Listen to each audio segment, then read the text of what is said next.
వేదిక మీద ఉన్నటువంటి ఇంటర్మీడియట్ ఆర్ఐఓ గారికి, అలాగే నా కొలీగ్ ఏపీసీ మేడం గారికి, అలాగే మా డిప్యూటీ ఎడ్యుకేషన్ ఆఫీసర్స్ అమలాపురం, అలాగే మా అసిస్టెంట్ కమిషనర్ హనుమంతరావు గారికి,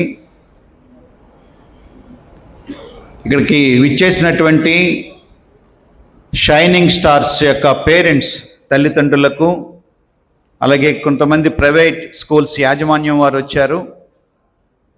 మరి వారికి కూడా మీ అందరికీ నమస్కారాలు తెలియజేస్తూ ఉన్నాను. గవర్నమెంటు ఒక మంచి కార్యక్రమము స్కూల్ ఎడ్యుకేషన్ డిపార్ట్మెంట్లో గౌరవనీయులైనటువంటి నారా లోకేష్ గారు ఆధ్వర్యంలో ఈ shining stars cash award prize distribution అనేది చాలా గర్వకారణము డిపార్ట్మెంట్కి.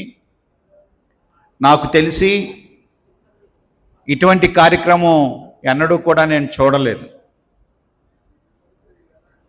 అంటే 20,000 క్యాష్ అవార్డు ఇవ్వడం అనేది స్టేట్ లెవెల్లోనే మన జిల్లాలోనే 136, ఇంటర్మీడియట్ ఒక 30 మంది, 166 మంది స్టూడెంట్స్కి క్యాష్ అవార్డు ఇవ్వడం, అలాగే స్టేట్ లెవెల్లో మరి కొన్ని వేల మందికి ఇవ్వడం అనేది చాలా గొప్ప విషయం. అటువంటి కార్యక్రమానికి వచ్చినటువంటి మీ అందరికీ నమస్కారాలు తెలియజేస్తూ ఉన్నాను.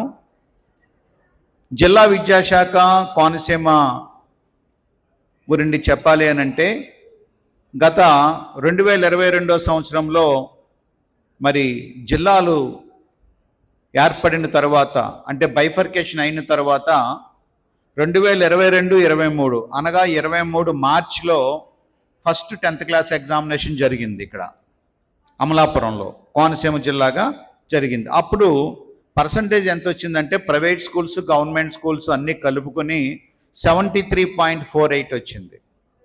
జాగ్రత్తగా వినాలి. అలాగే ఆ తర్వాత సంవత్సరం 23-24 సంవత్సరానికి వచ్చినప్పటికీ చాలా ఇంప్రూవ్ అయింది. 91.88% వచ్చింది టోటల్గా. ఆ తర్వాత last year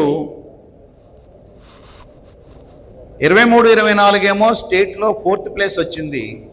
last year 24-25 91.43 second place వచ్చింది లాస్ట్ ఇయర్. ఈ సంవత్సరము కూడా సెకండ్ ప్లేసే వచ్చింది, కానీ మరి పర్సంటేజ్ చాలా మనం పెంచుకోగలిగాం, 95.85. మరి మీరందరూ కూడా కష్టపడి చదివారు. అలాగే పేరెంట్స్ని కూడా అప్రిషియేట్ చేస్తూ ఉన్నాను.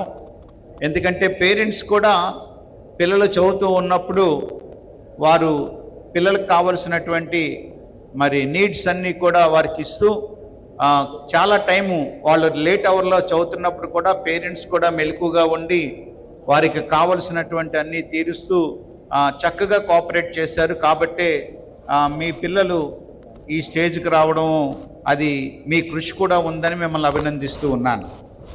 తర్వాత మన స్టేట్లో సెకండ్ ప్లేస్ అయినప్పటికీ ఆల్మోస్ట్ ఫస్ట్ ప్లేస్.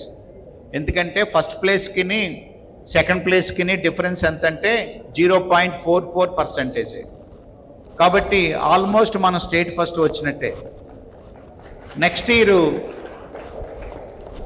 ఇయర్ తప్పనిసరిగా మనము మన జిల్లాలో ఫస్ట్ ప్లేస్ తెచ్చుకుంటాం, అందులో డౌట్ ఏం లేదు. ఎందుకంటే మా టీచర్స్ మీద నమ్మకం ఉంది నాకు, మా స్టూడెంట్స్ మీద, కోనసీమ డాక్టర్ బిఆర్ అంబేద్కర్ కోనసీమ జిల్లా స్టూడెంట్స్ మీద కూడా నాకు ఆ నమ్మకం ఉంది. రేపు 27 మార్చిలో జరగబోయేటటువంటి 10వ తరగతి పరీక్షల్లో తప్పనిసరిగా స్టేట్ ఫస్ట్ మనం తెచ్చుకుంటాం. మినిస్టర్ గారు మన జిల్లాని అప్రిషియేట్ చేశారు డిఈఓస్ కాన్ఫరెన్స్లో. మరి నాతో కూడా ప్రత్యేకంగా ఆయన మాట్లాడి ఏ విధంగా మీరు ఈ పర్సంటేజ్ అచీవ్ అయ్యారు అని అడిగినప్పుడు నేను కొన్ని విషయాలు, మేము ఏదైతే డీసీబీ సెక్రటరీ గారు, అలాగే మా సబ్జెక్ట్ ఎక్స్పర్ట్స్ డిపార్ట్మెంట్ అంతా కలిసి ఏ విధమైనటువంటి స్టెప్స్ తీసుకున్నామో అవన్నీ కూడా మినిస్టర్ గారికి వివరించడం జరిగింది.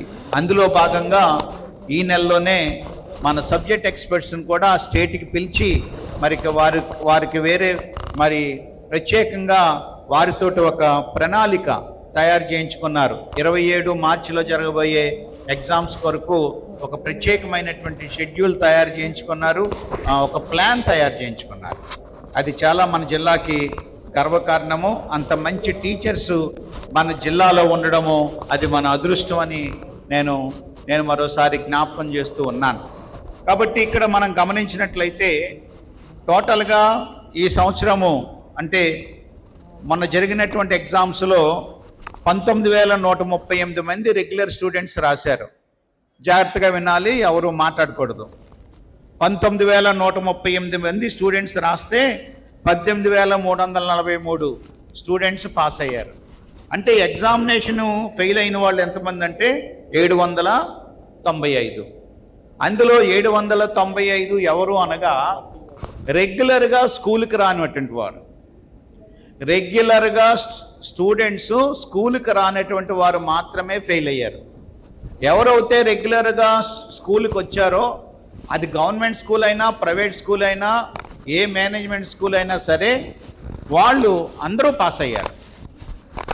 ఈ 795 మందిలోనూ మొన్న నేను మరలా సప్లిమెంటరీ ఎగ్జామినేషన్ పెట్టినప్పుడు కూడా వాళ్ళు చాలామంది ఎక్కువ శాతం 80% అటెండ్ అవ్వలేదు. అంటే వాళ్ళు టోటల్గా లాంగ్ ఆబ్సెంటీస్. వారికి ఇంకా చదువు అవసరం లేదు, ఆ పిల్లలకి, ఆ పేరెంట్స్కి అవసరం లేదు, ఆ పిల్లలకి అవసరం లేదు. ఆ కుర్రవాడు ఏదో మరి పని చేసుకుని బ్రతికేటటువంటి ఆలోచనలు కలిగినటువంటి ఆ కుటుంబాలు అవి.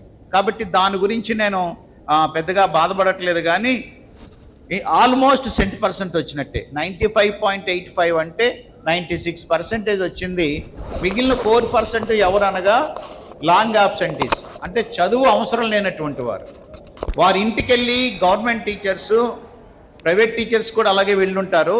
నాకు తెలిసి నా అనుభవంలో నేను చూసిన దాంట్లో టీచర్స్ అందరూ కూడా వాళ్ళ ఇంటికి వెళ్ళారు. ఇంటికి వెళ్ళి పిల్లవాడిని క్లాసుకు తీసుకొచ్చినటువంటి సందర్భాలు ఉన్నాయి. మీరు కూడా ప్రైవేట్ స్కూల్స్లో యాజమాన్యం వారు కూడా ఆ విధంగానే చేస్తున్నారు. కానీ పిల్లలు ఎన్నిసార్లు టీచర్స్ తిరిగినప్పటికీ పిల్లలు స్కూల్కి రానటువంటి పరిస్థితి. కొంతమంది పిల్లలు అయితే ఫీజు కూడా కట్టలేదు. మా హెడ్ మాస్టర్సు అలాగే మా పీడీసు మా టీచర్స్ కూడా ఫీజు కట్టారు. అయినప్పటికీ కూడా పెద్దగా ఉపయోగం ఏం లేదు. 1 or 2% ఎవరో పాస్ అయ్యారు తప్ప స్కూల్కి వచ్చారు, కానీ మిగిలిన వాళ్ళు ఎవరు కూడా రాలేదు. బలవంతంగా ఫీజు కట్టించినా, బలవంతంగా కూర్చోబెట్టినా 1 రోజు 2 రోజులు వచ్చేవారు, మిగిలిన రోజులు వచ్చేవారు కాదు. ఆ విధంగా జరిగేది. అయినప్పటికీ కూడా నాకు ఈ జిల్లాను బట్టి గర్వకారణంగా ఉంది. ఎందుకంటే మరి 95.85% రావడం అంటే చిన్న విషయం కాదు. అది ప్రైవేట్ స్కూల్స్లోనే రావడమే కాకుండా గవర్నమెంట్ స్కూల్స్లో కూడా రావడం గొప్ప విషయం. అది గవర్నమెంట్ స్కూల్స్కి ప్రైవేట్ స్కూల్స్లోనూ మరి ఈ విధంగా ఇంచుమించు సమానంగా వచ్చినట్టుగా నేను మీకు డేటా చెప్పగలను. ఎందుకంటే ఇందులో 136 మంది స్టూడెంట్స్ ఉన్నారు. దీనిని ఎలా తీశారు అనగా మీకు తెలియాలి ఆ విషయం. మీకన్నా ఎక్కువ మార్కులు వచ్చిన వాళ్ళు కూడా ఉన్నారు, కానీ వాళ్ళు ఇక్కడ లేరు. ఎందుకంటే క్యాస్ట్ వైజ్ తీశారు. OC, BC, SC, ST, CWSN ఇలాగ క్యాస్ట్ వైజ్ తీశారు. క్యాస్ట్ వైజ్ తీయడంలో ఏమైందనంటే అందరినీ కవర్ చేయాలని గవర్నమెంట్ ఉద్దేశం. అందువల్ల ఇక్కడ కూర్చున్న వారి కన్నా 1-2 మార్కులు ఎక్కువ వచ్చిన వాళ్ళు కూడా మరి ఇక్కడ కూర్చోలేకపోయారు. కానీ మీకు అదృష్టం కలిగింది. గవర్నమెంట్ వారు, ప్రభుత్వం వారు అదృష్టాన్ని మీకు ఇచ్చినట్టుగా నేను మీకు జ్ఞాపకం చేస్తూ ఉన్నాను. కాబట్టి స్టేట్లో మనం చూసినట్లయితే గర్ల్స్లో ఫస్ట్ మనమే వచ్చాం, 596. మన జిల్లాలో 596 వచ్చాం మనం. తర్వాత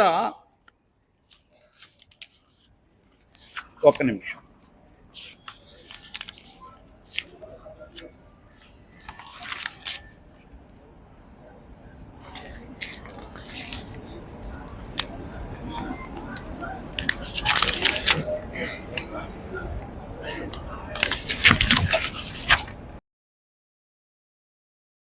క్యాండిడేట్స్లోనూ ఇప్పుడు ఇక్కడ ఉన్నటువంటి ఓసీలు చూసినట్లయితే 47 మంది స్టూడెంట్స్ ఉన్నారు.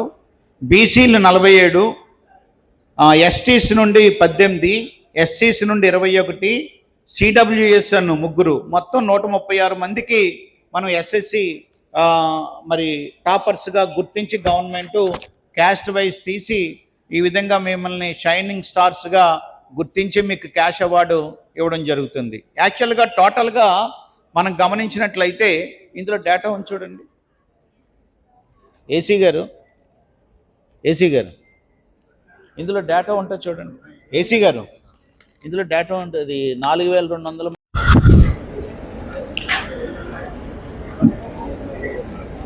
టోటల్గా రాసిన వారిలో మనం పాస్ అయినటువంటి వారిలో 500 అబవ్ వచ్చినటువంటి మార్క్స్ వచ్చినటువంటి స్టూడెంట్స్ ఎంతమంది అంటే అవుట్ ఆఫ్ 19,000కి 8,623 మందికి 500 పైబడి మార్క్స్ వచ్చినాయండి.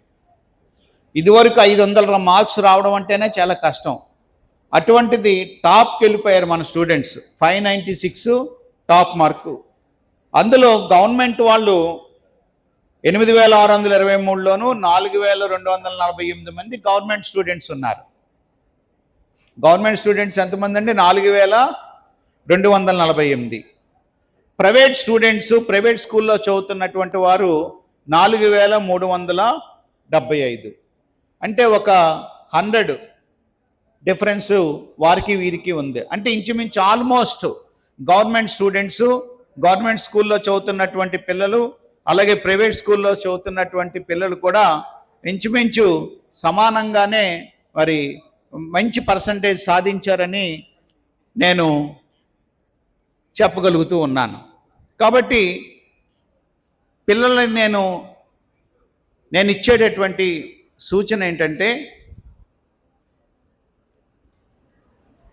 మీ తల్లిదండ్రులు మిమ్మలను చాలా కష్టపడి ఫీజులు కట్టి, ప్రైవేట్ స్కూల్స్లో అయితే ఫీజులు కట్టి చాలా ఖర్చు పెట్టి, ఉదయం మీరు స్కూల్కి వెళ్ళినప్పటి నుండి మరలా సాయంకాలం స్కూల్ నుండి ఇంటికి వచ్చే వరకు లేట్ అవర్లో ఎక్స్ట్రా క్లాసెస్ పెడతారు కదా, వచ్చే వరకు కూడా మీ గురించి ఎదురు చూస్తూ ఈ 10th క్లాస్ ఎగ్జామ్స్ ఎప్పుడు వస్తాయా, మా అమ్మాయి కానీ మా అబ్బాయి కానీ ఎంత పర్సంటేజ్ తోటి పాస్ అవుతాడు అని ఎదురు చూస్తూ చాలా కష్టపడ్డారు మీ తల్లిదండ్రులు.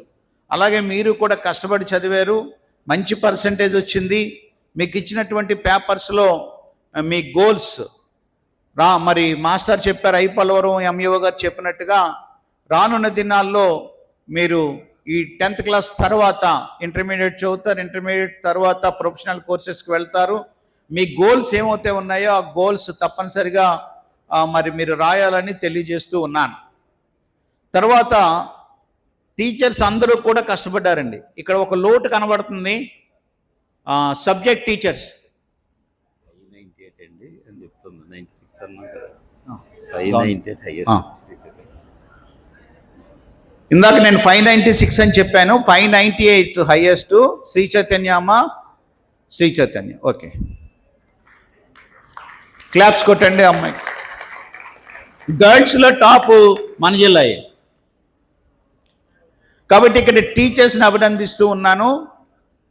అందరు టీచర్స్, ఆల్ మేనేజ్మెంట్స్, అందరు టీచర్స్ ఉదయము 8 గంటలకి 8:30కి వచ్చి రాత్రి 6:30 7 గంటల వరకు వారి కుటుంబాలను లేదా వారి పిల్లలను మరి ఆ పనులన్నీ ప్రక్కన పెట్టి మీ గురించి కష్టపడి మీకు కోచింగ్ ఇచ్చారు, తర్ఫీదు ఇచ్చారు. మీకు ఆ విధంగా చేయబట్టి మరి ఇటువంటి స్థానంలో మీరు నిలబడగలిగారు.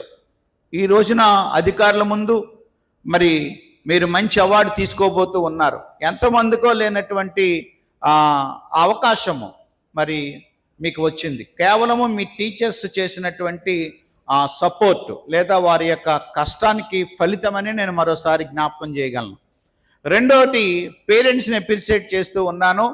అలాగే పేరెంట్స్కి ఒక మనవి, ఎక్కడితోటి మీ పిల్లలను ఆపకుండా, మీ ఆర్థిక స్తోమత గురించి ఆలోచన చేయకుండా, మీ పిల్లలు షైనింగ్ స్టార్లో ఉన్నారు అంటే వారు చాలా రానున్న దినాల్లో మంచి స్టేజ్లోనికి వెళ్ళేటటువంటి అవకాశం ఉంది. వారికి ఆ తెలివితేటలు ఉన్నాయి. మీ బ్యాక్గ్రౌండ్ గురించి మీరు ఆలోచన చేయొద్దు, మీ ఫైనాన్షియల్ స్టేటస్ గురించి మీరు ఆలోచన చేయొద్దు.